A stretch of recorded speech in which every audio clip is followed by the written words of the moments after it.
ফিলিস্তিনের মুসলমানের সাথে কেউ যুদ্ধে প্রবৃত্ত হয়, তাদের উপর আক্রমণ করে, বাংলাদেশের মুসলমানের হৃদয়েও রক্তক্ষরণ হতে হবে, না হলে সে মুসলিম নয়। তারা আমাদের বাপ ভাইয়ের মতো, আমাদের সন্তানের মতো। আপনার আমার সন্তানকে যদি কেউ আঘাত করে, আপনার আমার সন্তানকে হত্যা করবার জন্য যদি কেউ চেষ্টা করে আর পায়তারা করে, কখনোই আপনি তাকে একটা ফুটো পয়সা দিয়েও সাহায্য করবেন না। তাকে আপনি কখনোই বেনিফিশিয়ারি বানাবেন না, আপনার কাছ থেকে হতে পারবে না। আপনি এখানে পার্সেন্টেজ দেখবেন না, 5%, 10% পাচ্ছে, 1%, 2% দিলে অসুবিধা কি? আপনার গায়রত দাবি করবে। আপনার বাবাকে কেউ যদি হত্যা করার চক্রান্ত আর পরিকল্পনা করে, সেই শত্রুর পকেটে আপনি একটা পয়সাও দিবেন না। দেবেন? তাহলে ফিলিস্তিনের মা বোনরা, ফিলিস্তিনের ছোট ছোট বাচ্চারা, ফিলিস্তিনের ভাইরা, এরা আমাদের ভাই, আমাদের মা বোন, আমাদের সন্তান, ঠিক কিনা? তাদের উপরে যদি কেউ আক্রমণ করে, আর সেই আক্রমণকে যারা সহায়তা করবে, প্রমোট করবে,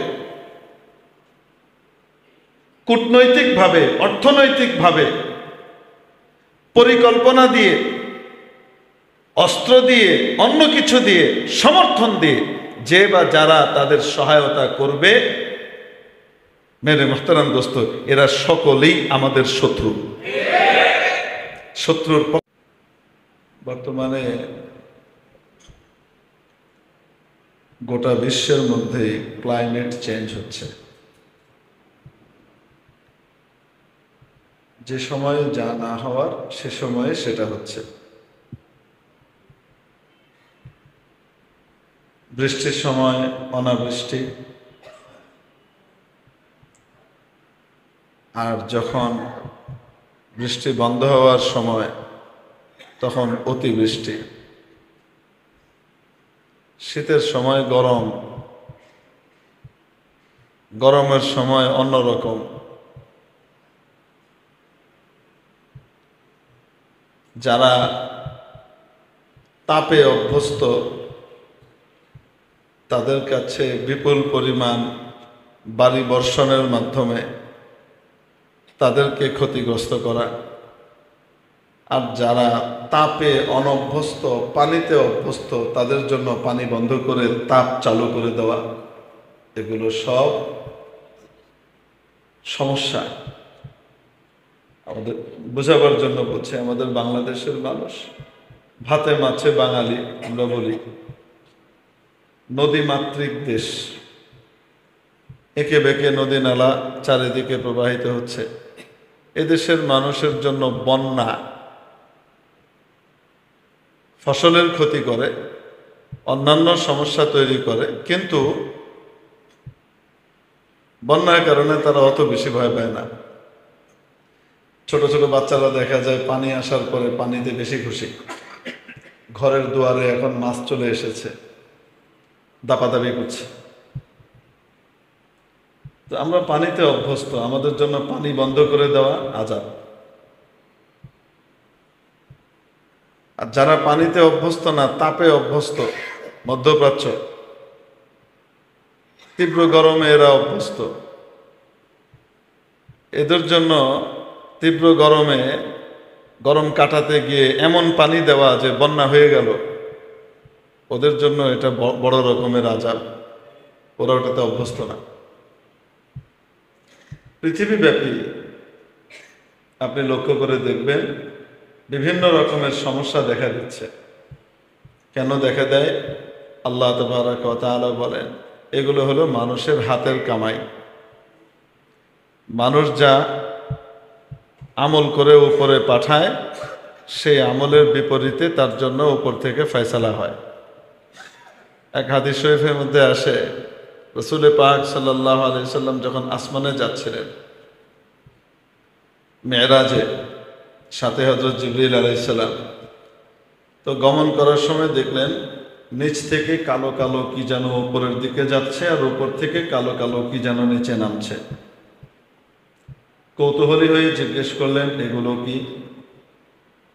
জিবরিল আমিন বললেন, নিচ থেকে যেগুলো উপরে যাচ্ছে দেখছেন, এগুলো হলো জমিনবাসীর আমল। আর উপর থেকে কালো কালো যা নামছে দেখছেন, সেগুলো হলো জমিনবাসীর আমল অনুপাতে উপরওয়ালার ফয়সালা। আমল যেমন যাবে, উপর থেকে ফয়সালা তেমন হবে। মেরে মুহতারাম দোস্ত, আজকে মধ্যপ্রাচ্যে যা চলছে সেটা আপনারা আমাদের চোখের সামনে দেখতে পাচ্ছেন, সবাই জানে। 7ই অক্টোবরের আগ পর্যন্ত এটা হিডেন ছিল, কেউ জানতো না, বিশ্ব মিডিয়া ওদিকে ফোকাস করেই নেই। প্রতি মাসে 250-300 করে মানুষকে ওরা নির্দ্বিধায় মারছিল, নারী শিশু নির্বিচারে।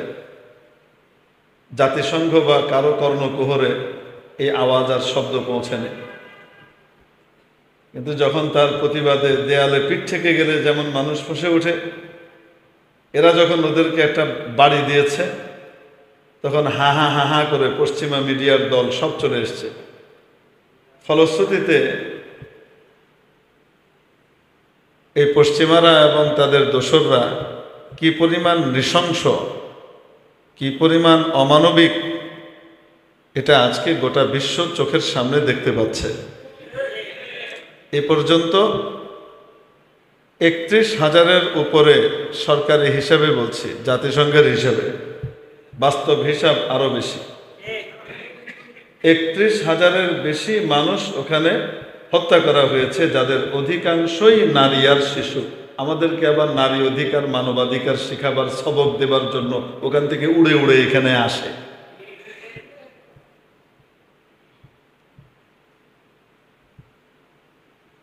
কি পরিস্থিতি সেখানে?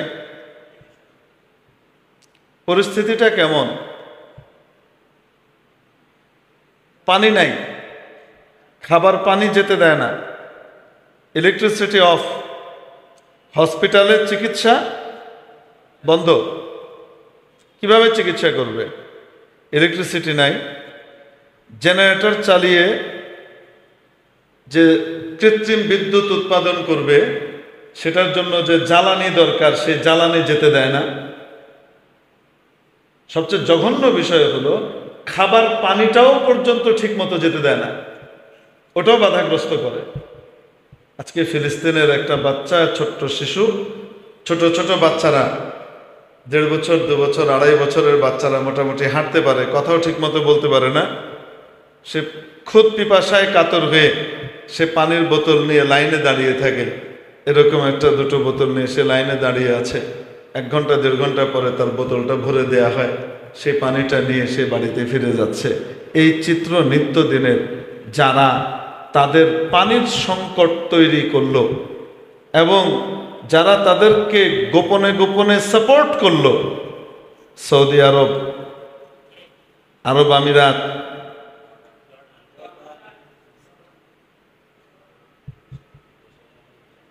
থেকে শুরু করে যারা আছে, সবার নাম বললাম না, কারণ কেউ বাধ্য হয়ে, কেউ সেধে, এজন্য বলছি।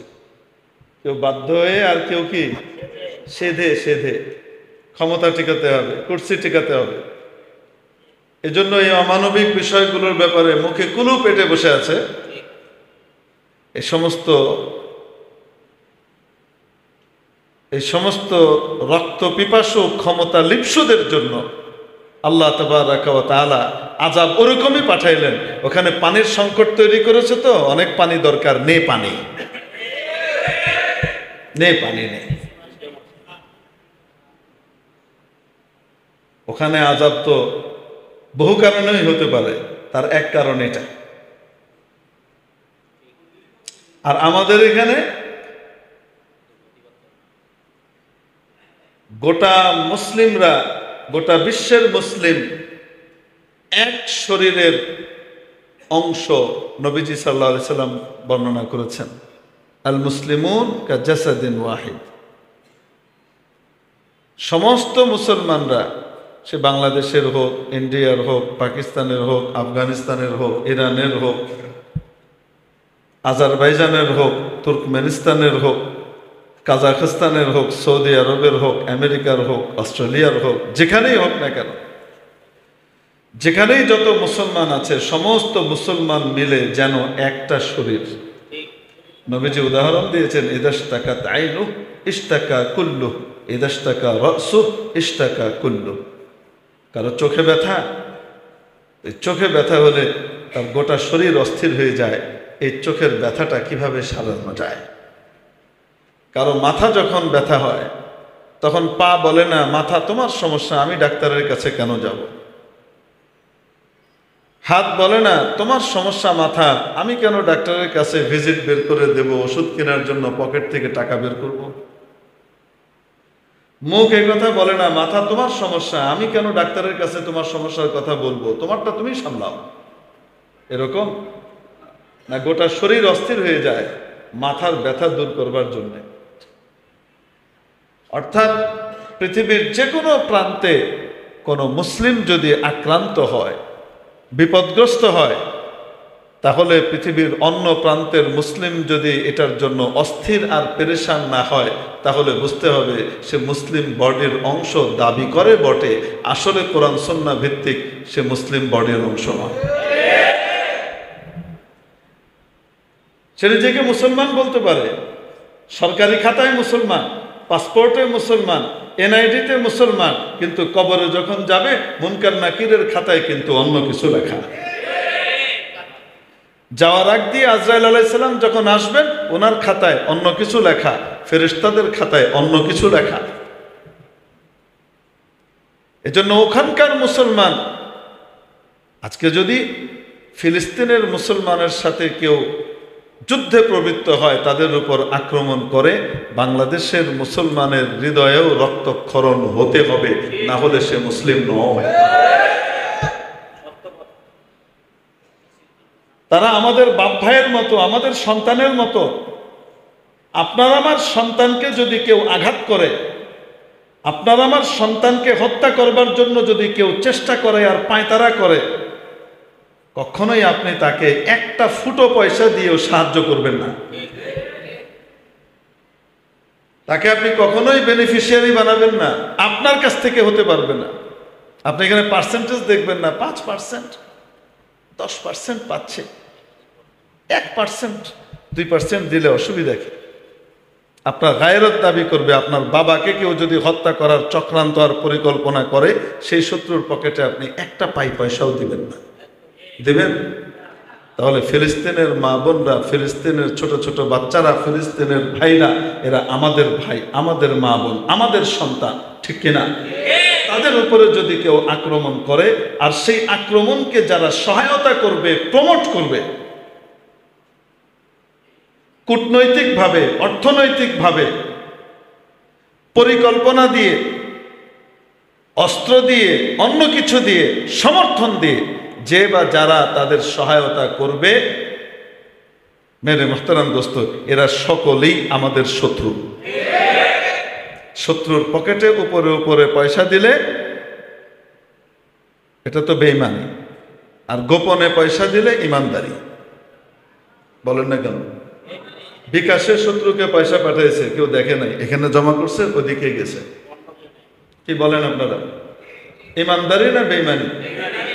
নিজেকে চিন্তা করা দরকার। আমি তো মুসলমান দাবি করি, এখানে বসে বসে অনেক বড় বড় কথা বলি। মসজিদের ইমাম সাহেবের কি ভুল হলো? 1 মিনিট দেরিতে কেন আসলো ইমাম সাহেব? ওনার বেতনটা কি হালাল হচ্ছে? ওরে বাবারি, সাংঘাতিক ব্যবসা। অনেক বড় বড় কথা আমরা অনেক সময় মাশাআল্লাহ বলি, কিন্তু আমাদের এই বলার সাথে আমাদের কাজের মিল কতটুকু, সেটা তো মরণের পরে না দেখা যাবে। আমি এখনো পর্যন্ত ইহুদি এবং তার দোসরদের পকেটে পয়সা পাঠানো বন্ধ করতে পারলাম না। মেরে ভাই, আমার আপনার ক্ষমতায় এতটুকু নাই, সাধ্যে নাই যে আমি আপনি ফিলিস্তিনে গিয়ে কাঁধে কাঁধ মিলিয়ে, মুক্তিযোদ্ধাদের সাথে কাঁধে কাঁধ মিলিয়ে ওদের সাথে যুদ্ধ, ওদের বিরুদ্ধে যুদ্ধ করব। এই সাধ্য ক্ষমতাটা আমাদের অনেকেরই নাই বিভিন্ন কারণে। যতটুকু সাধ্য আছে ততটুকুও যদি না করি, কিয়ামতের দিন এই ছোট্ট ছোট্ট শিশুরা যখন নবীজির হাত ধরে হাউজে কাউসারে দাঁড়াবে, তখন নবীজির সামনে গিয়ে দাঁড়াবো কিভাবে? বাচ্চাগুলা তো বলবে, তো কোক স্প্রাইট বাদ দিতে পারে না, ওদের পকেটে টাকা পাঠিয়েছে। ওরা নেসলের কিটক্যাট বাদ দিতে পারে নাই, নেসলে কোম্পানির জিনিস বাদ দিতে পারে নাই, ওরা তো ইউনিলিভারের ব্র্যান্ডের জিনিস বাদ দিতে পারে নাই, ওরা তো বাটার জিনিস বাদ দিতে পারে নাই। এই মাল্টিন্যাশনাল কোম্পানিগুলোর মাধ্যমে টাকাগুলা ওদের পকেট পর্যন্ত কিছু না কিছু মুনাফা সেখানে পাঠিয়েছে। ইয়া রাসূলুল্লাহ, এরা কিভাবে জান্নাতে যায়? হয় আমরা নয় ওরা। এরকম করে ধরলে সেদিন পার পাবো কিভাবে? আমরা আমাদের জিভটা সামলাতে পারি না। আমরা আমাদের স্ট্যাটাসের নামে, ভুয়া স্ট্যাটাস, যে স্ট্যাটাসের চারানার মূল্য নাই, যে সার্টিফিকেটের জোরে আমি বিশাল লম্ফজম্প করি, আমি অমুক ডিগ্রি পেয়েছি, এই পেয়েছি, সেই পেয়েছি। মেরে মোহতারাম দোস্ত, চোখটা বন্ধ হওয়ার পরে, চোখটা বন্ধ হওয়ার সাথে সাথে এই সার্টিফিকেট কাগজে ঠোঙার দরে, বাদামের ঠোঙার দরে বিক্রি হবে। কোনো দাম নাই, কোনো দাম নাই। না কবরে যাবে, না হাসরে থাকবে, না আমাকে জান্নাতে নেবে। ওইটাই আমাকে জান্নাতে নেবে যেটা আমি এখানে নেক আমল করে গেছি, যে কাজটা আমি আল্লাহর কাছে পাঠিয়ে গেছি, আমার রিপুকে নিয়ন্ত্রণ করেছি। আমার মন অনেক কিছু চাইতো, কিন্তু সেটা আমি করি নাই। কেন? আল্লাহ অপছন্দ করেন তাই। মুসলমানদের বিরুদ্ধে যায় তাই আমি করি নাই। এই কাজটা কিয়ামতের দিন উঠবে, বড় দামি হিসেবে উঠবে। লা ইউকাল্লিফুল্লাহু নাফসান ইল্লা উসআহা। প্রত্যেক মানুষকে আল্লাহ তার সাধ্য অনুযায়ী দায়িত্ব দিয়েছেন। সাধ্যের বাইরে আল্লাহ তাবারাক ওয়া তাআলা কি করেন নাই? দায়িত্ব দেন নাই। এখন বলেন তো দেখি, এই পণ্যগুলো বর্জন করা আমাদের সাধ্যের ভিতরে আছে না নাই? আছে। কিন্তু তারপরেও আমরা দিই। আজকের ঘটনা শোনাই আপনাকে। আজকে আমি ডাক্তার সাহেবকে দেখাইতে গেছি, প্রফেসর ডাক্তার সালাউদ্দিন মাহমুদ সাহেবকে দেখাতে গিয়েছি বাচ্চা সহ। তো বসে আছে আমার সামনে এক নেককার মানুষ, ছোট্ট বাচ্চা নিয়ে এসেছেন। তো বাচ্চার হাতে একটা ফান্টা, ছোট্ট ফান্টা মাত্র কিনে এনে দিয়েছে বাচ্চা। আরেকটা কি জানো, এখন ওটা হাত থেকে পড়ে গেছে ফান্টাটা। তো বোতলে ময়লা লাগবে স্বাভাবিকভাবে, নিচে যতই পরিষ্কার দেখা যাক ময়লাই তো। আমি বললাম যে এটা নিয়ে ধুয়ে টুয়ে দেন। একটু সম্পর্ক হওয়ার পরে আমি বললাম, ইহুদিদের পকেটে পয়সা না পাঠাইলে হয় না, দরকার কি? তো উনি বলছেন, ফান্ডটা তো বাংলাদেশ। তো আমি বললাম, বাংলাদেশি অবশ্যই, মানে এটার কোম্পানি, এটার ফ্যাক্টরিটা বাংলাদেশে, তাই তো? জি। তো আমি বললাম, ফ্যাক্টরিটা বাংলাদেশে, যারা চাকরি করে ওখানে তারাও বাংলাদেশি, এখানকার যে মালিক সেও বাংলাদেশি, কিন্তু এই ব্র্যান্ডটাই, নামটা এখানে ব্যবহার করবার জন্যে শুধু এতটুকুর কারণে এখানকার বাৎসরিক লাভের একটা অংশ মূল কোম্পানিকে দেওয়া লাগে। কিভাবে টাকাটা ওদের পকেটে যায় বলেন তো? আমি আপনি ছোট দোকানদারকে টাকা দিয়েছি, ওদের পণ্য আর জিনিস কিনেছি। ছোট দোকানদার বড় দোকানদারকে দিয়েছে, বড় দোকানদার পাইকারকে দিয়েছে, পাইকার এজেন্টকে দিয়েছে, এজেন্ট কোম্পানির মালিক পর্যন্ত পৌঁছিয়েছে, কোম্পানির মালিক লাভের একটা অংশ মূল কোম্পানিকে দিয়েছে। এইভাবে আমার আপনার টাকা এই হাত ওই হাত হয়ে ওই পর্যন্ত গিয়ে পৌঁছে যায়। আমার আপনার চিন্তা করা দরকার যে আমি কোক খাচ্ছি না, আমি পেপসি খাচ্ছি না, এটা তো ফিলিস্তিনের ছোট্ট শিশুর আমি রক্ত খাচ্ছি। এই টাকার ভিতরে গুলি, অস্ত্র, বোমা বানানোর অংশ রয়েছে। আমি যে টাকাটা পাঠাচ্ছি, আমার দেশীয় কত জিনিস আছে। বিদেশি ব্র্যান্ড বর্জন করলে আমাদের কোনো অসুবিধা আছে? আমার দেশ উন্নত হবে, এটা দেশপ্রেমের অংশ। আফসোস, হত্যাকাণ্ড তো এখনো পর্যন্ত চলছে। কিছুদিন আলোচনা ছিল মিডিয়াতে, এখন নতুন নতুন জিনিস আসার কারণে আমরা ওগুলো ভুলে গেছি। কিন্তু আপনি একটু চিন্তা করে দেখেন তো, আপনার সন্তানকে বা আপনার বাবাকে যদি কেউ হত্যা করে থাকে, আপনি মৃত্যুর আগ পর্যন্ত এই হত্যাকারীকে ভুলবেন না। তাহলে আমাদের ইমানের আলো কমে যায়, দুর্বল হয়ে যায়। এই জন্য এটাকে সতেজ করতে হবে। আমরা এই যে জীব সামলাতে পারছি না, এটাও যে একটা অন্যায়, আপনাদের কাছে মনে হয় কি হয় না? এটাও একটা অন্যায়। এই অন্যায়ের কারণে আল্লাহ তাবারক ওয়া তাআলা ওই পার থেকে তাপ আমাদের কাছে পাঠিয়ে দিয়েছেন। নাও, এখন তো এমনি আমাদের কিন্তু এই মুহূর্তে আসলে বৃষ্টি দরকার নাই না।